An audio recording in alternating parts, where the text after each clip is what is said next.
The Secrets of Star Wars is brought to you by the StarQuest Production Network and is made possible by our many generous patrons. If you'd like to support the podcast, please visit GiveStarQuest.com. Here's another show on the StarQuest Network you're sure to enjoy.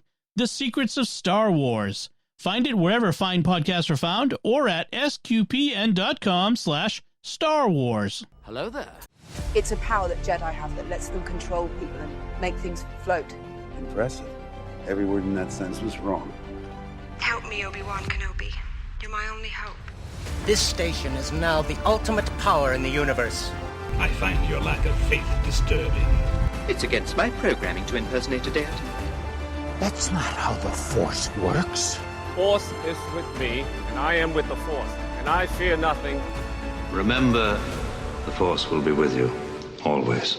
You're listening to The Secrets of Star Wars, where we talk about everything connected to that galaxy far, far away. From movies, books, TV shows, and more, we're looking at the deeper themes and meanings found in the Star Wars universe. I'm your host, Thomas Salerno, and joining me tonight is Kathryn Laffrey. Hello, Kathryn. Hello, Thomas. And we're also joined by Jeff Haecker. Hello, Jeff. Hey, Thomas. So in this episode, we are discussing the 5th chapter of the ongoing series Maul Shadow Lord, called Inquisition. And Jeff, I believe you have a recap for us. Yeah. No one expects the Sith Inquisition.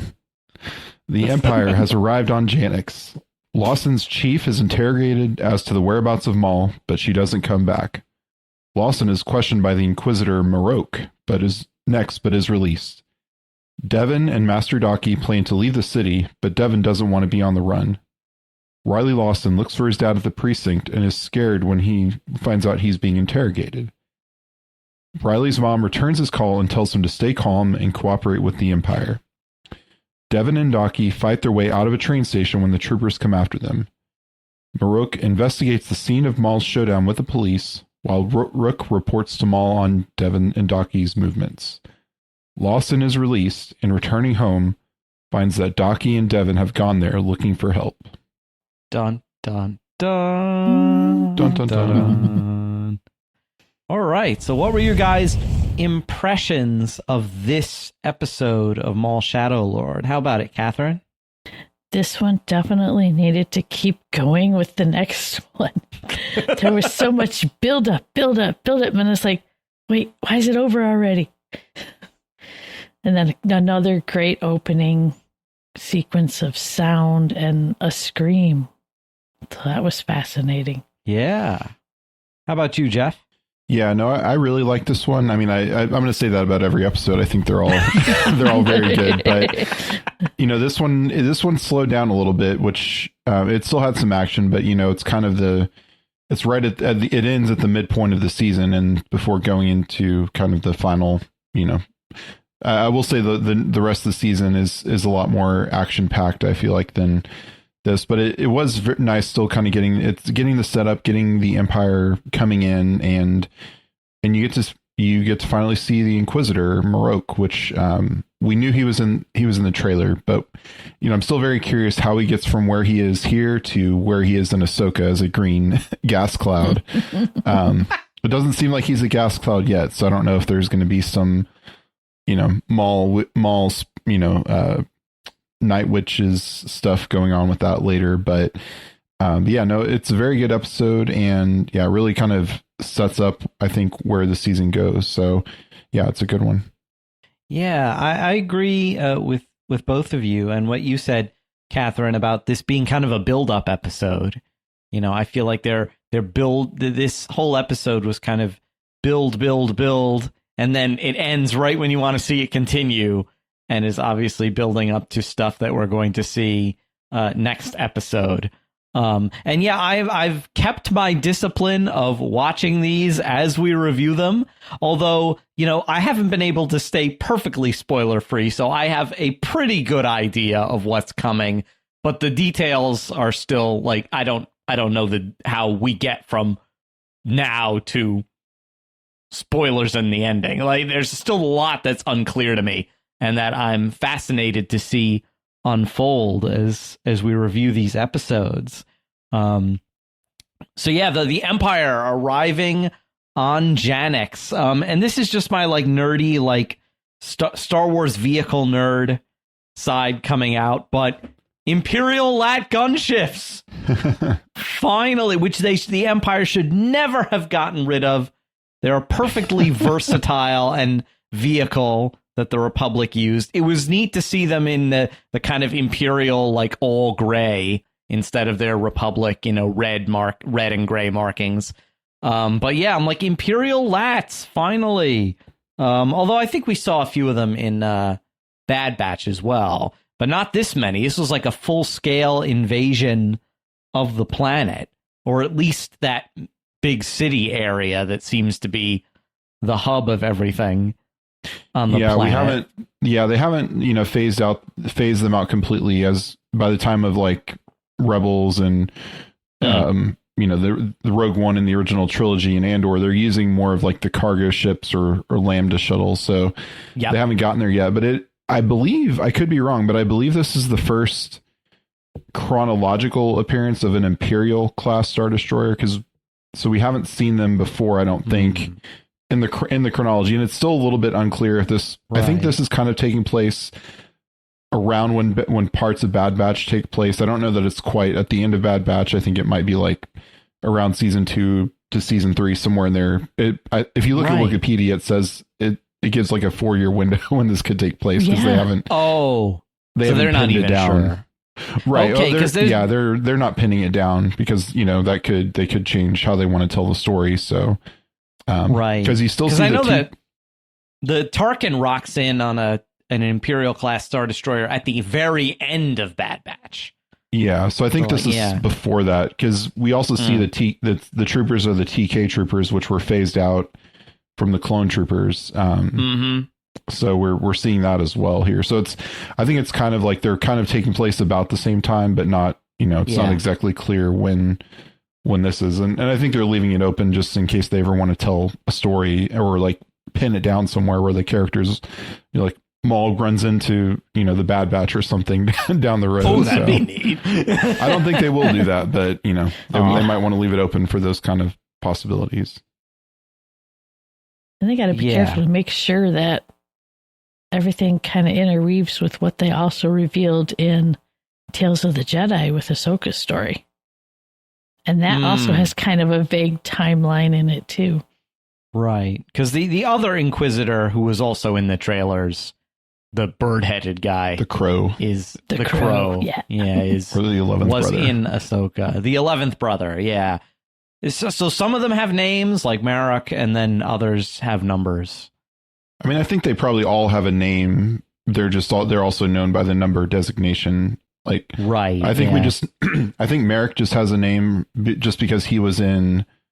We know that from Ahsoka. If he hadn't been introduced there, we might just know him as the whatever brother. But like in the Tales of the Empire, we have Barriss Offee, who, she's whatever sister number, but she's still Barriss. So. Right. Yeah. It was good to see Marrok in action again. They made him really creepy in this. Oh my gosh, yes. Yeah. And it was neat to see him using the Force Echo trick to reconstruct the crime scene. I know that from the Jedi Fallen Order video game, that was a skill you could get where you could like figure out what had happened in a place by just sensing the past or whatever.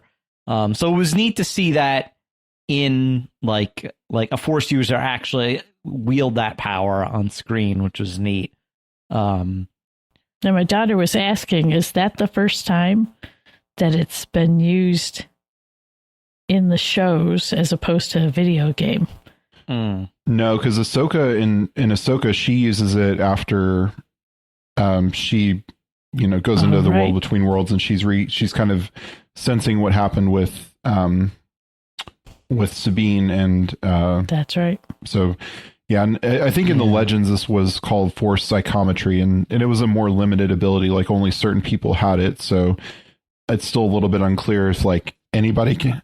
I think that's still the case. It doesn't seem like all Jedi like have mastered this ability. Although I think Rey uses it in the sequels. I feel it when she's on Ochi's ship, right? Yeah. And she senses what happens to her parents. Yeah, that's true. So we've seen it at least a few times before, but it was just neat to see it the way it's used in the video game to like reconstruct like a crime scene or whatever, or the scene where something, because it seems like something intense has to happen for this kind of force echo to get laid down in a place, you know. Mm-hmm. Almost like the idea behind like a paranormal like haunting, like it's a place memory where something intense happened in the past. But yeah, so it seems like Marrok at some point is going to need backup because they're going to send another Inquisitor later. About Maul's crew, though, I think we are starting to see major cracks forming in his kind of following. You know, Vario's starting to question his place in things, and Rook seems like she's not all on board with what's going on, but she's still trying to keep her other Mandos in line. You know, some of them seem to be saying, like, are we going to get paid, or is this, you know? Yeah. Interesting how rolling. Right. Interesting how they're not like just like ideologically like aligned with Maul. I mean, they don't have the Mandalorian war paint on their armor. They're just kind of generic gray. So these may be mercenaries who are just in it for the credits, where Rook seems to be more personally loyal to Maul. What do you guys think about all these, you know, tensions within Team Maul? Oh, the best line was Maul to Vario, you live. Yeah. I was like, oh, he's like, what do I get out of it? And he's like, you live. And it was amazing to me. He's like, you're free to go. He's like, and take your chances with the Empire. Mm-hmm. And then Vario's like, nah, I think I'll stay. At least he knows where he stands with Maul, you know, but, you know, like he said, you know, the Empire has locked the planet down. They've instituted a curfew. They have restricted off-world travel. Nobody's getting on or off of Janix. So Vario's smuggling operations are basically kaput at this point. You know, they're not making any money, which is how, I guess, the Mando mercenaries were getting paid, through like skimming off the smuggling profits. And so, because like that one guy says, like, well, there's no chance now of getting credits, you know. So, and Rook seems a little bit, you know, irritated that Maul is still fixated on Devon, you know, where she's like, we got to get out of here, you know. And he's like, no, I need the girl first. Yeah, I think there's a little bit of concern from her, because it's almost like Rook is kind of like his apprentice right now. And, you know, there's always the chance of, if you get a new apprentice, what happens to the old one? So I think there's a potential concern there for Rook of, you know, wanting to, you know, of wanting to preserve her own life. Although I think she is, like, I believe it's in this one, she says that she's chose loyalty to Maul since he took the throne of Mandalore.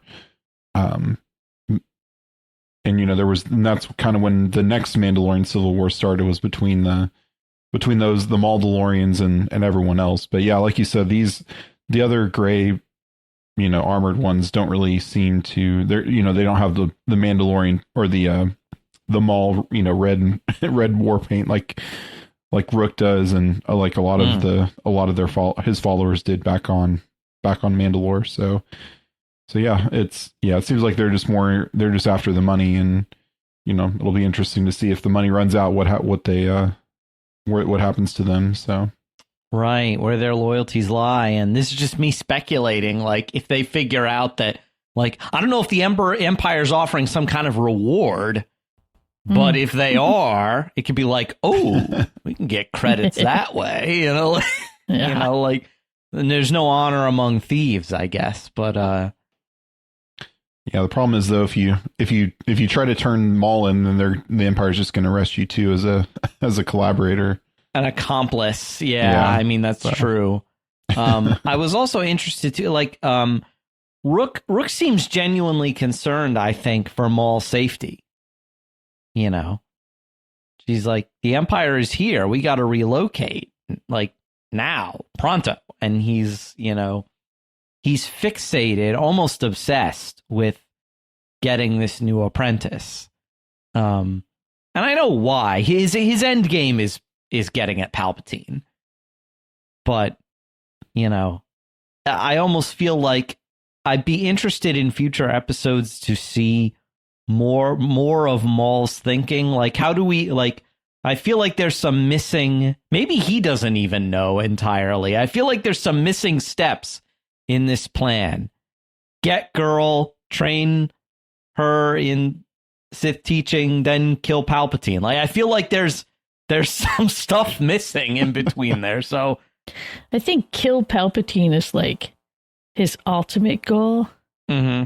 It's what is it? You have a plan, but planning is useless kind of thing. So I think he's always got the end goal in mind and then just kind of wings it in between or uses the guidance of the dark side of the Force to help him. But right. But the visual opening to this was fabulous because you have the arrival of the Empire and, of course, incredible background art again. Mm-hmm. But you have it the Empire's all bright this time, in a sense. And then as soon as they pan to Rook watching everything, then all of a sudden everything goes dark. So it's just kind of a weird balance of Empire all bright and you even get what the spy bot saying, what shiny imps.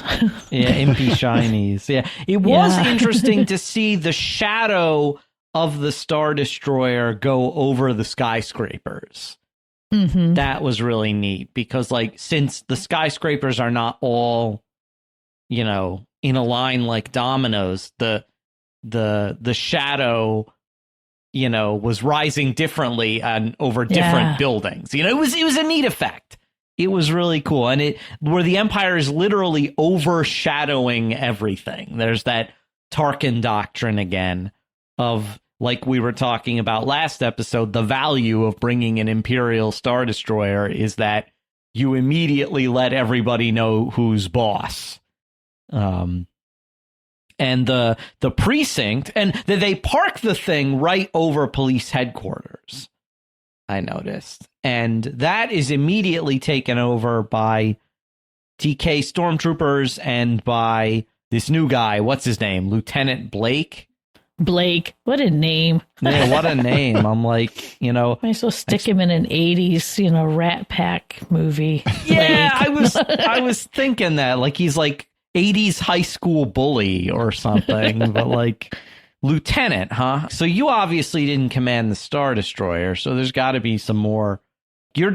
You've been put in charge of the investigation planet side. But even that, he wields great authority. He immediately starts throwing his weight around, and I like too how Captain Kleiss and Lawson still have that rapport, and they both know, well, this is going to go south really fast, and that Kleiss manages to keep her cool under that initial kind of proto interrogation from Blake.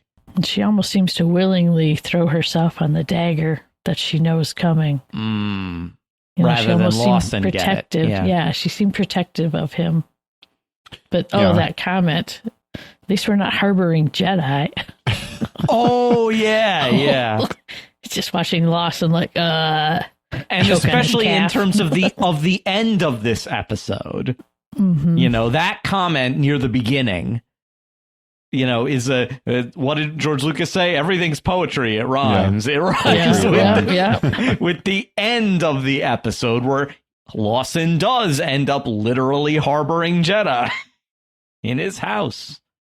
Yeah, it's interesting that, I thought Lawson was going to be I didn't think he was going to get released there. I thought it was going to be a case of Devon and Docky would have Riley would make contact with Devon and Docky, and then they would have to go in and try to try to bust him out after Devon was busted out. But yeah, especially when Marrok came into the interrogation with Lawson and just puts his hands on his shoulders, I'm like, ooh, that's a back rub. Yeah. That's a back rub you don't want to have from an Inquisitor. Freaked me out. Yeah. I was wondering, so I'll throw this out there, like, were strings pulled to release Lawson? Because Blake seems awfully friendly. He's like, the Empire thanks you for your cooperation or whatnot. And I'm like, okay, so, like, you know, Riley's mom tells him to cooperate, but yet she still works for the Empire in some capacity. So I wonder if that had some sort of impact where they're like, oh, well, his family are model Imperial citizens, and so strings were pulled and he gets released. Or maybe even his ex-wife had something to do with it. What do you guys think? He wasn't released until after Marrok goes to the battle scene, after he gets his Force echoes. So, you know, Lawson at least gave him the information. This is where it happened. He goes there, Force echoes what's happening. So in a way, he's going to know that there were Jedi there. And so to me, it was, okay, throw the chum in the water. We're going to find the big fish. They want the Jedi.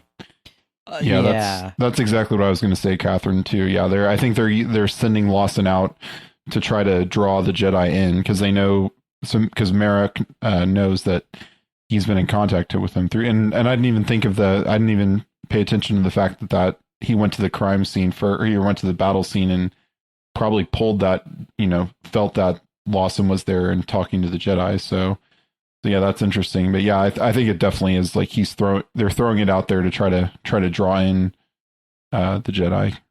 Yeah, too, so. Marrok sees the crushed camera drone. So he knows that there was an attempt to destroy evidence of something, and that's what puts him on the trail that gets him to the lightsaber, the evidence that lightsabers were used. And what strikes me now is that why didn't they search Lawson's home right away? Right? If they figure this guy knows something, the first thing they're like, okay, send some troopers over to his house and scope things out. Or but I guess at this point, now that they've let him go, they're going to tail him and hope to find, the Jedi there. But they should have searched his house long before. Right. They had all his information. Well, and they might have done it and we just didn't see it either. So plant bugs or something or. Or because there wouldn't have been anything there really evidence wise tying him to Devon and Daki yet, so that's true. Yeah, they wouldn't have really found much. Two Boots still think okay. Two Boots says something really interesting in this episode. He says, he says, Lawson, I forgive you for shutting me down without permission. And I'm like, okay, two things strike me about that sentence. I'm like, forgives? You're a robot. How can you forgive?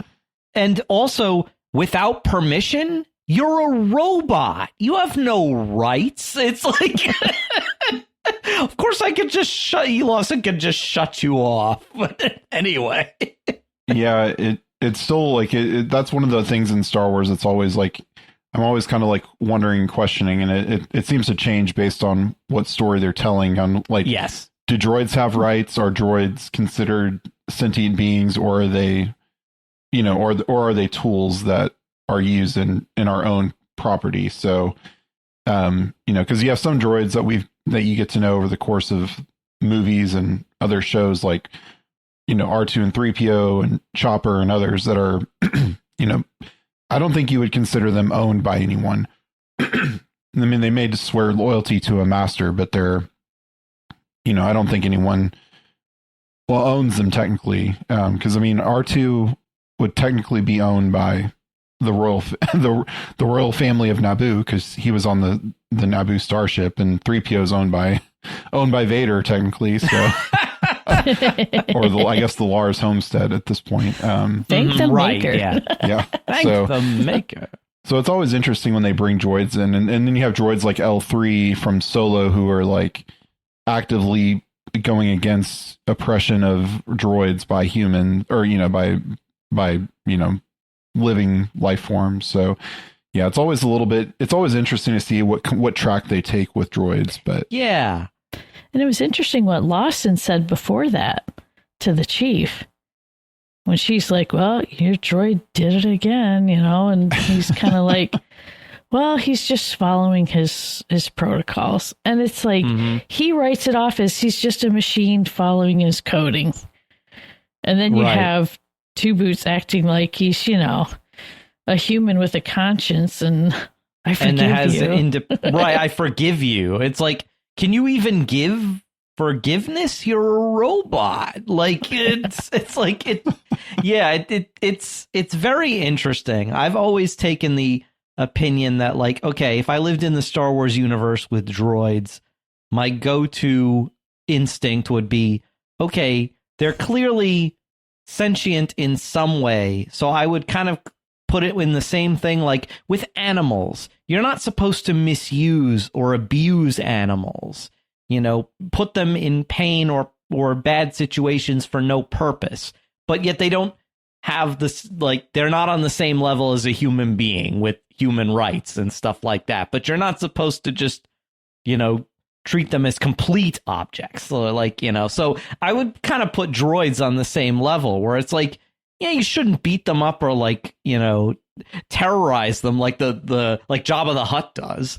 Like, but like with the droid torture pit. But it's like at the same time, like, yeah. And I agree with you, Jeff. Like, it depends on the show and depends on the whatever narrative, purpose they're going for or what needs to happen for the story, As soon as I saw Two Boots in his boots, it's like he's got kind of like a Pinocchio complex. Oh, he does. He's not quite at the level of Data, but he's more like, this little wooden toy trying to be as much of a boy as he can. I mean, he actually acts like he's part of the Lawson family. Mm-hmm. Which is interesting. I'm a real cop. I'm a real cop. Uh-huh. Well, and Riley even says, you've known me since I was or I think it was Riley that said, you've known me since I was a kid, or Brander may have said that to Two Boots, but yeah, it is. So it's always interesting to me how they treat droids in Star Wars. Yeah.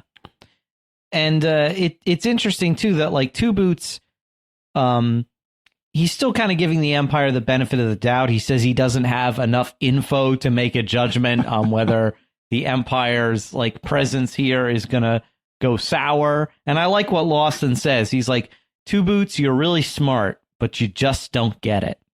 Mm-hmm. And again, that's like, like that sounds like something that like Riker could say to Data or something in Star Trek, like it's like, you're smart, but you just don't get, you're missing that human factor, that lets you, he doesn't have an instinct, for when things are obviously going to go south. He can only do a cost benefit analysis because, And yet he had one real subtle, instinctive older brother moment with Riley.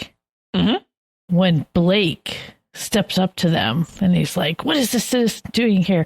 And right away, Two Boots just grabs onto Riley's shoulder in a protective mode. And it was just kind of like, oh, he's like little, like big brother. Right. I like his complaint too. He's like, why have you let this citizen like wander in here? I'm like, didn't you have all those TK troopers outside? What were they doing? Like, right. Yeah, I predict something like I predict a satisfying end for Blake. Perhaps he's like the snotty Imperial who you just want to see, like, I don't know, like have like some vessel fall on or something, or like something like that. Yeah. He's not as bad as the guy from the Outpost, but he's let's just say he's not endearing himself to he to does the audience. remind me of the guy at the outpost. Yeah, a little bit. Yeah. So yeah, and like Two Boots does, protect Blake in the sense where he's kind of like, and young Mr. Lawson was just leaving, trying to tell Riley, like, get out of here, yeah. And I think perhaps Two Boots will start to, I guess, see the light or get more info to allow him to make an analysis of the situation. But back to Maul's crew for a second before we get to Devon and Docky. It was interesting to see Maul in like a vulnerable position.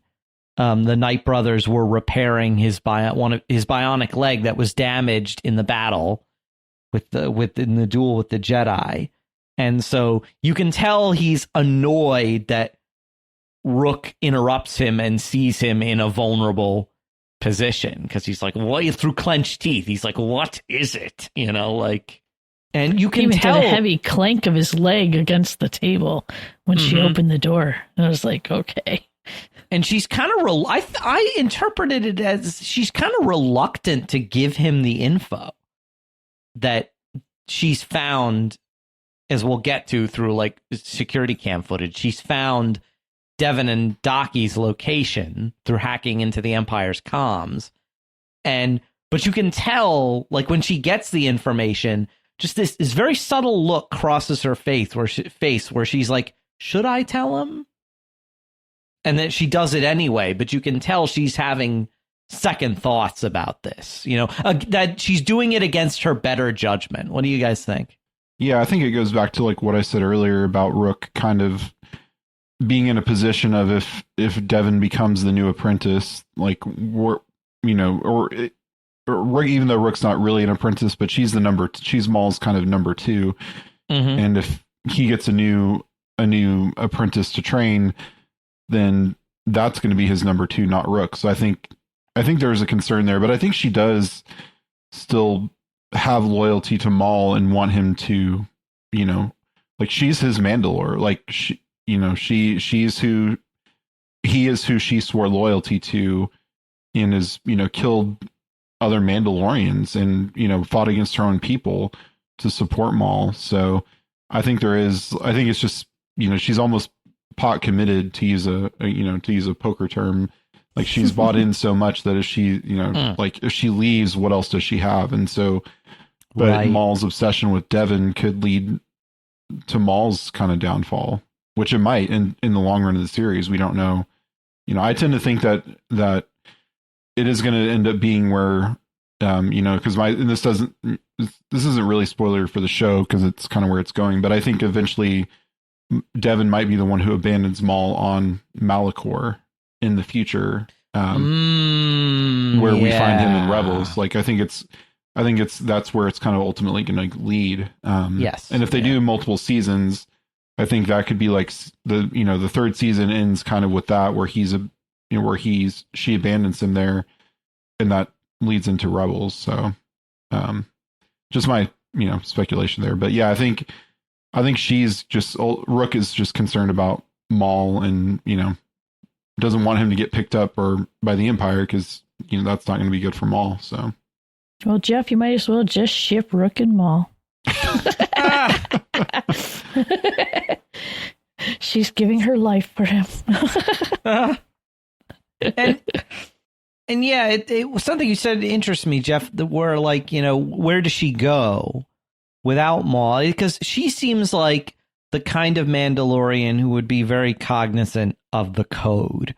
And then not necessarily the Children of the Watch code, but like, the general Mandalorian code and their, loyalty and honor, and, especially to someone who she believes earned, the Mandalore title and the right to lead all the Mandalorians. If she were to back out of that, or as Paz Vizsla might say, apostate herself, where would she be? Right. She'd almost be kind of outside outside of her own culture. She'd be betraying her own values. So, yeah, but it's interesting to see such, a conflicted character like this. Yeah, even though Ahsoka at this time in the timeline is technically Mandalore because she beat Maul, who was Mandalore. So,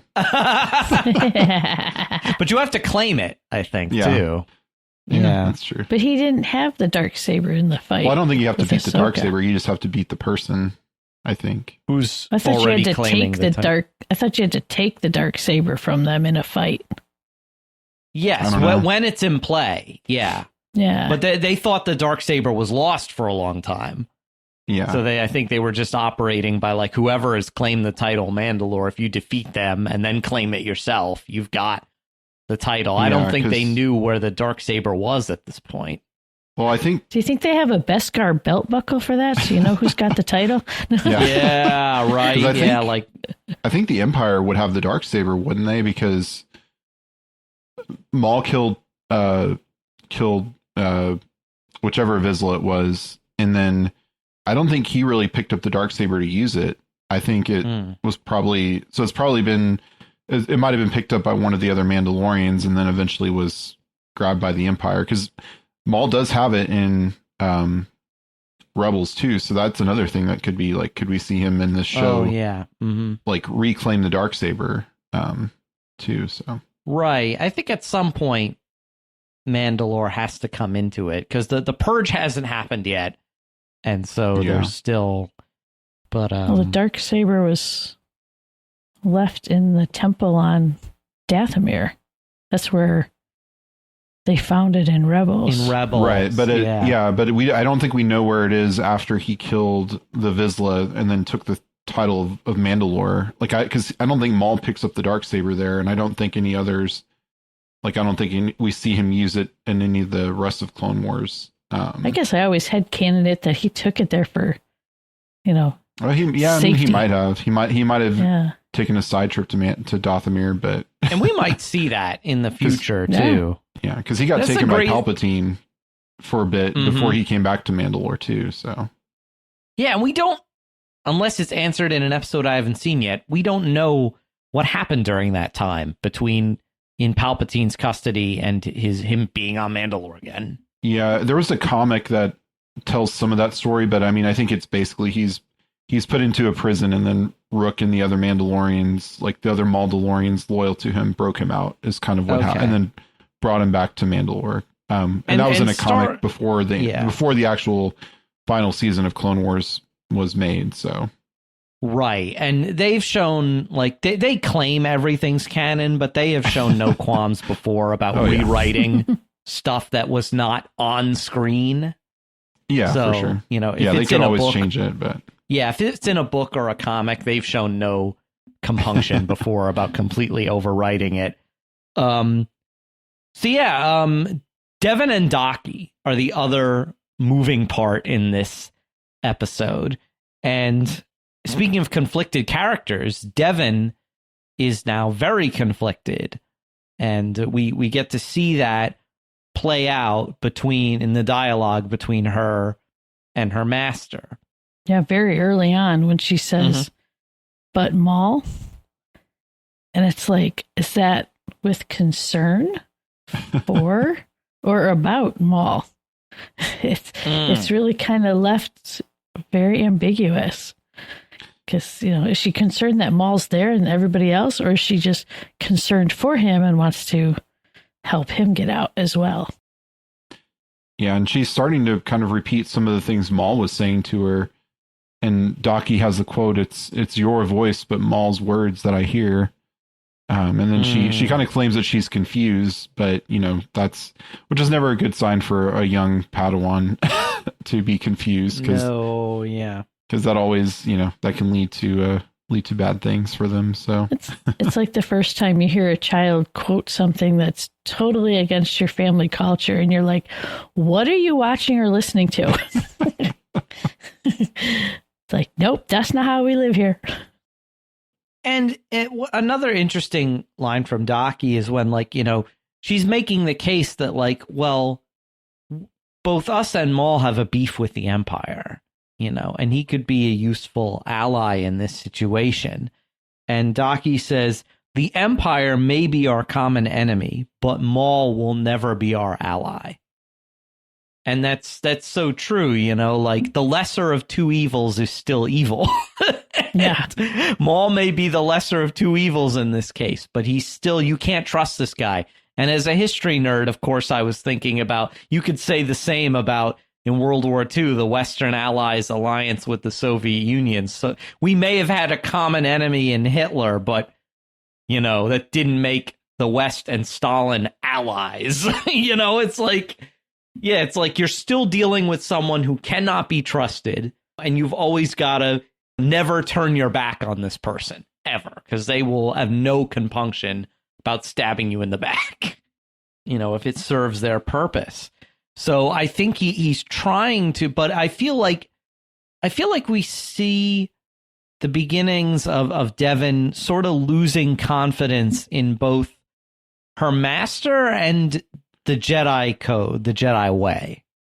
Yeah, because at the end of the Jedi were kind of the height of, like, they were supposed to be the best of the best, but then after Order 66 happened and the takeover of the Empire, they realized like that, their way may not have been the best way, because it led to them getting, mostly wiped out. So, for a master, for a knight, who's been a knight or for a bit, or even a master, they're probably okay from falling into that, trap and temptation. But with a Padawan who's still very much learning and still in there, because we don't know how old Devon is. I think she's probably like 17, 18, somewhere toward the higher end of teenage years. Like, she's still very vulnerable to those influences. And especially now that the entire framework of her life has been taken away, and it's just, she's got one person helping her out, or like one person kind of still living that old way, which doesn't seem to be serving them, because she came into the story when she was arrested for shoplifting, because they could have used their powers or whatever to get food and to survive, but Daki said, no, we have to lay low and, blend in. So she's kind of seen the failure of that mindset now. And her whole support system, the failure of Daki's mindset? Well, the failure of, like, I guess the failure in the sense that if you can blend in, but it's going to be a hard life, versus you could use your, versus you could use the Force, and you could kind of follow the dark side and go down the easier path of using it. So I think she's seeing, like, the failure in the sense that if she, not in a moral sense, but in the sense of, like, kind of a practical sense, like, yeah, how the light side is kind of, to truly follow it it's going to be hard. And it's like with any kind of religious life or vocation. Yeah. Like, you're going to, if you want to truly follow it, especially if you're pronouncing religious vows of some sort, or even, marriage vows, like, you're committing to something, and it's not always going to be easy. So I think that's kind of that's more what I meant. But yeah, obviously, yes, like, she's, I'm not saying Daki's morally wrong here. Definitely not. But yeah, but so it's not the failure of that as much as it is her failure to see that it's better to stay with the values. Yeah. It's like when any kid, starts challenging things. She's at that point of challenging, what's the truth of this family kind of thing. So yeah, it's like, well, wait, they're not the ones that change. Just like later on when Daki talks about he's seen, regimes rise and fall, but the Jedi still continue, in much the same way the church has seen empires, kingdoms, and countries rise and fall, and it's still the church. So, yeah. Yep, that's true. That's very true. And I think that, Devon's whole support system, too, has collapsed. She just has Daki. Now, that whole community of the Jedi Order and being able to lean on all the centuries of accumulated wisdom and, the friendships you make with other Padawans and learning from even other masters like Yoda and stuff, you know, all that's gone. You know, she's just has, and, you know, and if she's seen something that was once, you know, her entire life, her whole world and all she knew just gone, you know, it tells against the wisdom of the Jedi taking Padawans as infants and raising them in this life without giving them a chance to experience what the galaxy is like outside of this sort of safe environment where they've been raised. You know, they haven't had a chance to, and so then the shock of seeing the Order destroyed and then just thrust out into like, okay, now you got to just survive, but still somehow uphold the Jedi code. Like you said, Jeff, that's going to be hard. And Devon's still just a kid, you know, like, so yeah, I just feel like, you know, I don't envy her position at all. Yeah. Yeah, I mean, the Jedi definitely were flawed in a lot of their, by the time of the prequel trilogy, which you start to see, you know, again, to bring up that show, to bring up Acolyte, you see the failures that have kind of been institutionalized within the Jedi at this point, because they're tying themselves so much to what's going on with the Republic and politics that they can't really follow the Force. Like, that's why I love the High Republic books, because it shows like the Jedi at their height of like, this is what the Jedi should be. And that's why I'm always more apt to be interested in the Jedi like Qui-Gon and Ahsoka and Kanan, because they're kind of, they have like the Jedi, they have kind of like the moral background of the Jedi, but then they're also doing the right thing in the moment, not just what's the most political thing like the Jedi Council often does. So in the, you know, the prequel era. So right, yeah. And now all of that's gone. And Daki himself seems to be one of those Jedi who's ancient, you know, like he says he's seen empires come and go.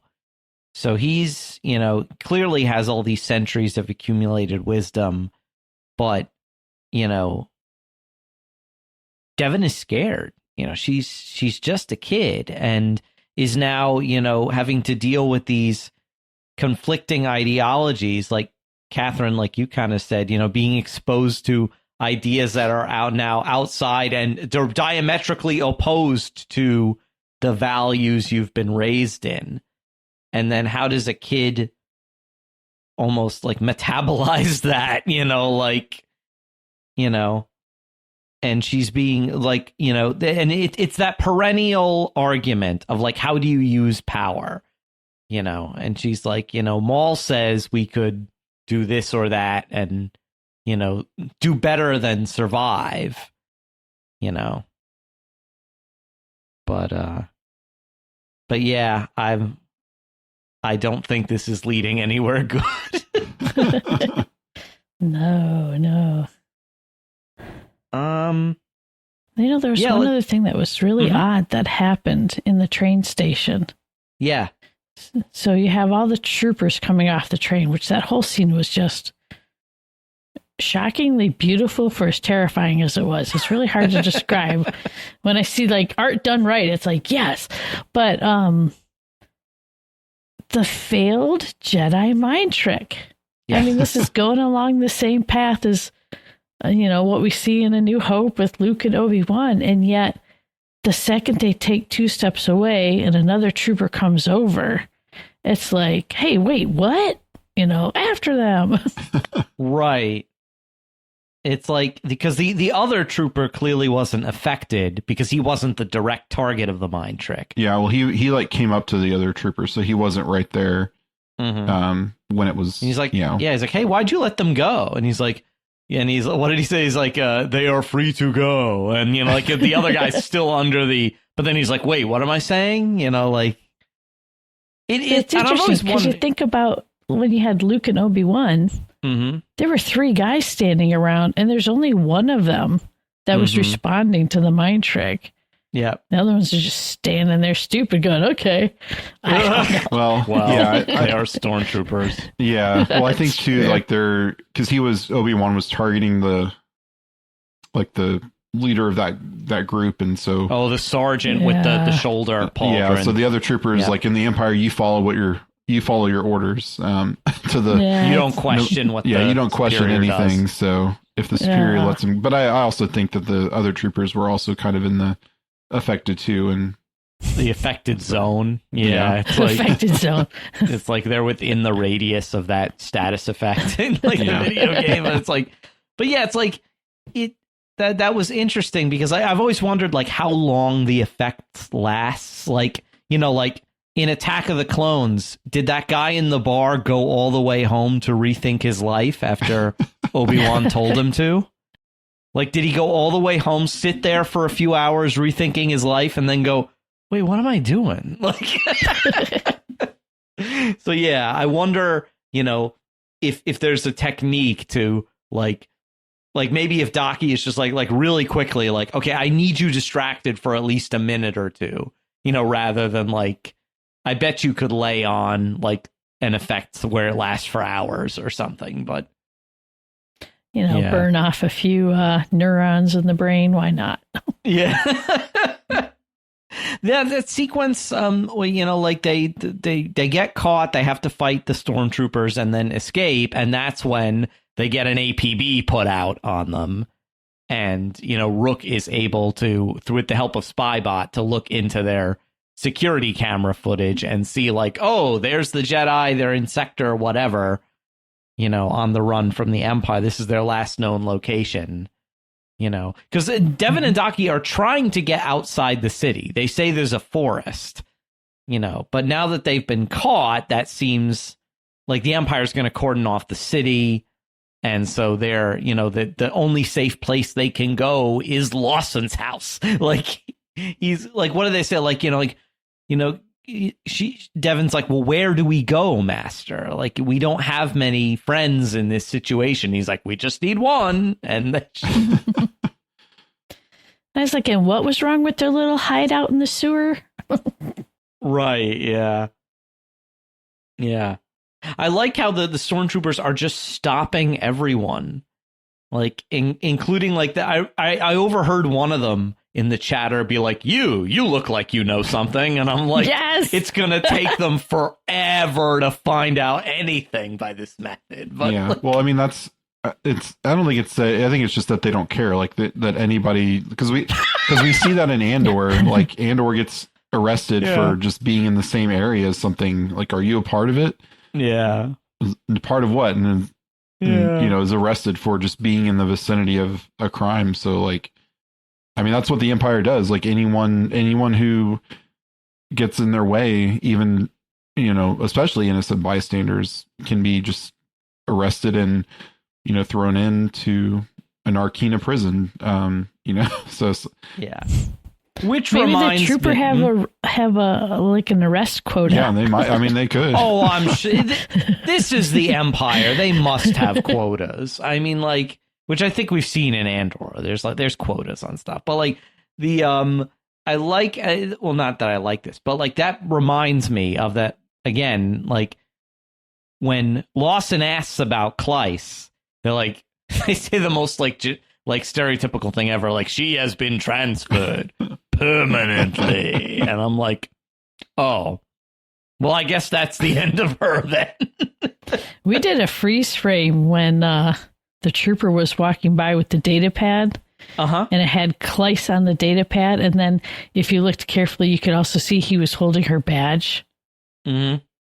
And so it was like, and Lawson saw that and it was like, oh man, that is not good. Yeah. I wonder if somebody's read the Arabesh on the oh, I'm sure someone's got it. Yeah. Yeah. Because they've paid attention to little details like that, where they, in these shows, they make sure all the Arabesh is legible and that it actually says real stuff and not gibberish. So, except for your mom. What?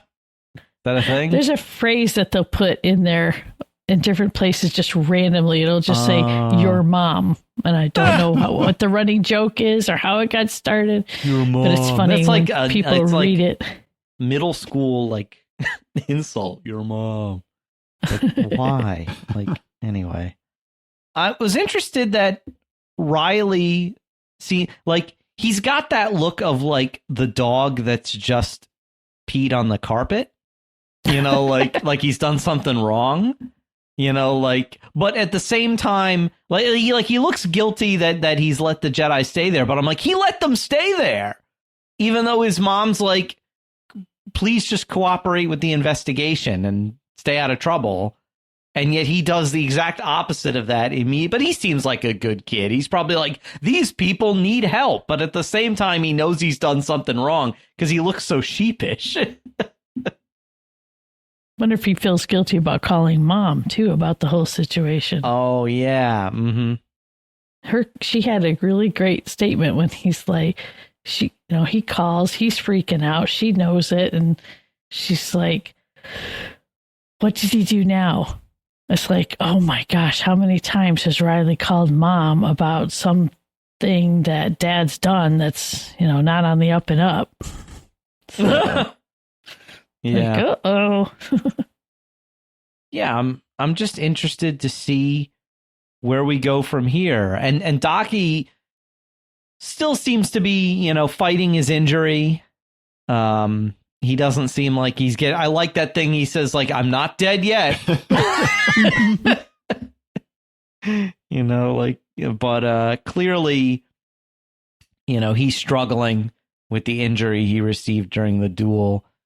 So, and Lawson, when he walks in and he sees, oh no, he's like he's what he says is perfect. You've got to be kidding me. I wish I knew what uniform Riley's mom was wearing. Oh yeah. I stopped the picture and was like trying to see, is there any marking, anything that gives away what she does? But it's just a simple black uniform. Yeah, she doesn't seem to be like in the military or in the ISB or something like that, but she could be. We just, so maybe she's just a administrator of some, she's just in the bureaucracy somewhere in the Empire. And it's like she had the classic belt on and something hanging from the belt, but no weapon. So no weapon. Yeah. Maybe she works for that that office that Cyril works for in Andor, the Bureau of Weights and Measures, or whatever it was. That's it. Somebody's got to do that stuff. I mean, like, if you're the Empire, there's like 1,000,001 different things you've got to, be managing to make sure things work, but yeah.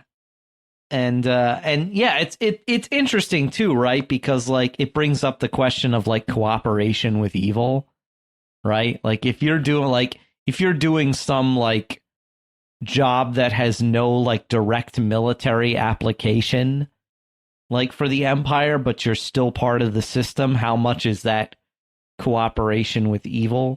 Well, I mean, the general public doesn't know, like they don't know the evils of the Empire yet, because to them the Clone Wars were orchestrated by the Jedi to take power, and the Chancellor was attacked in his office and has been scarred and deformed, like he says. So scarred and deformed. So I mean, the general public doesn't know. Like I don't know. What about what Lawson and the chief were always saying, that it's going to make it worse if they're here? Like they know that it's. Yeah, I mean, I think they just an empire that takes control. Yeah, I think they just don't want, they didn't want anybody outside messing in their business. Because anytime you bring in any outside force, it's gonna mess things up. So it's like the cop show thing where they don't want the Fed showing. Yeah, up, exactly. Okay. They don't want the FBI showing up and messing in their local investigation and taking over the case. But at the same time, like Lawson at least seems to know that when the Empire shows up, bad things happen. But which again makes me very interested in knowing more about his past. Yeah. But like I think that, like, you know, and there seems to have been, we've seen this in Star Wars, that a lot of those bureaucratic people just stay on no matter who the regime is. Right, yeah. Like Republic, Empire, New Republic, there are still civil service people doing their job. And, like, you know, no matter what, you know, the government was, you know, like, it's like, oh, you know, there's been a change in management, I guess. Like, but yeah, so it does bring, you know, and I think Star Wars is equipped to talk about those kind of things, you know, like the cooperation with evil, and, you know, like, especially because, like, you know, the whole Clone Wars themselves brings up the whole nature of, like, just war. You know, if this is a war that's completely orchestrated and is, like, you know, a galactic wide false flag operation, then it's obviously not just, you know, like, but again, it depends on what the Jedi knew when they knew it, you know, so, but again, you know, like, that's the great thing about Star Wars and about science fiction in general, is that you can talk about these really cool topics, you know, without everybody's hackles getting up, because it takes place in a different universe. And so there's that one, you know, degree of removal from real life. So you can talk about these things in a kind of detached, you know, way without getting all, like, immediately angry and stuff. But yeah, which is, I think it's cool that they've done that in Star Wars, and in a lot of the animated stuff too.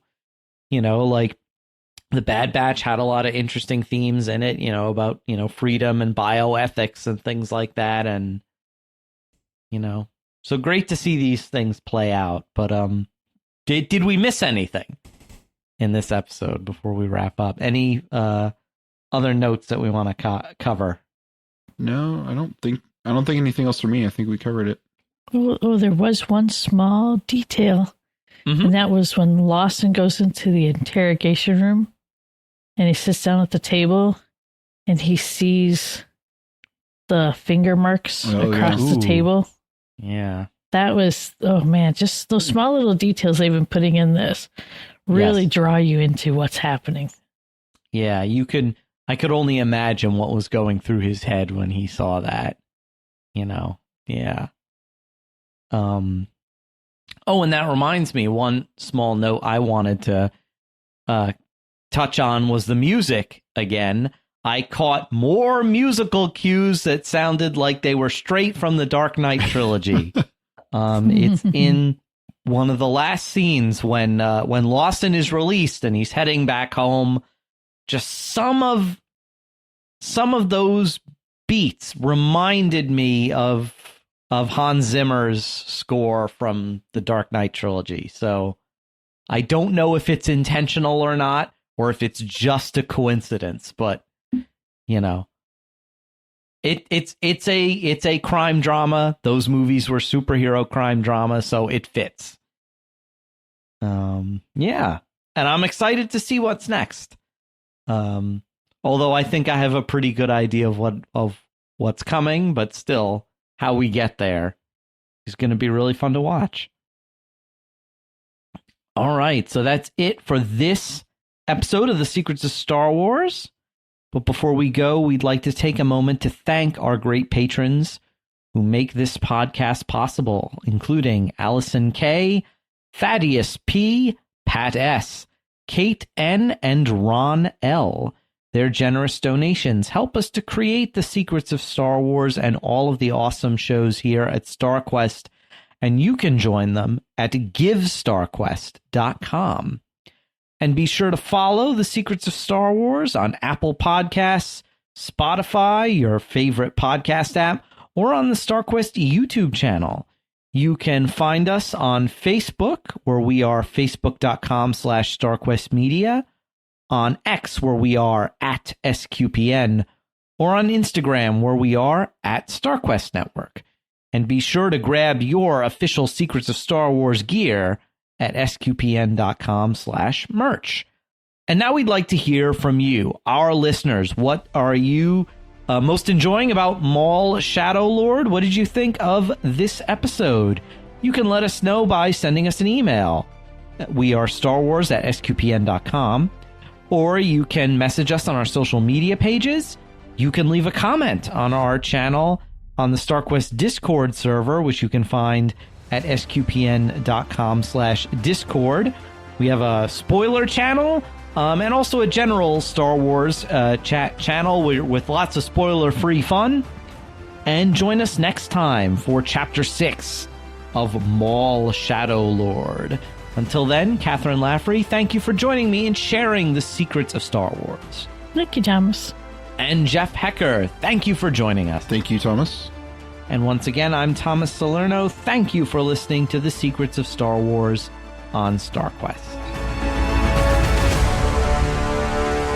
Here's another show on the StarQuest Network you're sure to enjoy. The Secrets of Stargate. Find it wherever fine podcasts are found or at sqpn.com/Stargate.